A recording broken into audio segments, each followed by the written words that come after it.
আমরা কোথায় যাব? আমাদের 20 থেকে 30 লক্ষ টাকা আমার নিজের বাকি, সারা বাংলাদেশের 44,000 বিক্রেতাদের কোটি কোটি টাকা বাকি। 2025 নীতিমালা যদি সরকার বাস্তবায়ন করে, তাহলে আমরা 44,000 খুচরা সার বিক্রেতা আছি সারা বাংলাদেশে, এবং 44,000 খুচরা সার বিক্রেতা 30,000 টাকা জামানত দিয়ে আমরা লাইসেন্স করার পর আজকে 20 বছর 25 বছর যাবত আমরা ব্যবসা করতেছি।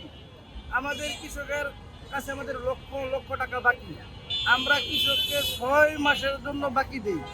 কৃষক ফসল ফলাইয়া ঘরে উঠানোর পরে বিক্রি করার পরে আমাদেরকে টাকা পরিশোধ করে, এবং আমাদের মাননীয় প্রধানমন্ত্রী উনি বলছে বাংলাদেশে বেকারত্ব দূর করবে।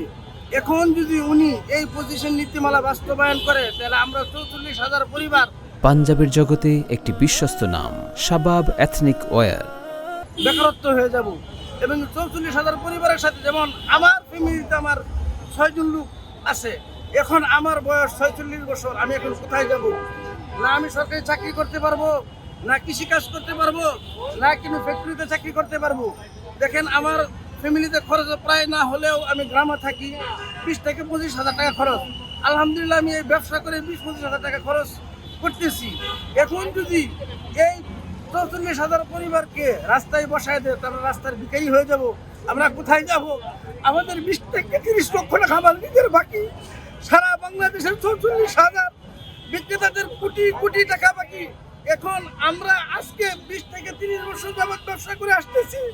এখন যে সরকার আমাদেরকে বাতিল করে, আমরা রাস্তায় ভিখারি ছাড়ার কোনো গতি নাই।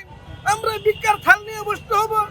সরকারকে আমি 2 হাতে করুণার অনুরোধ করতেছি, আমাদেরকে যাতে ভাত না দেয়।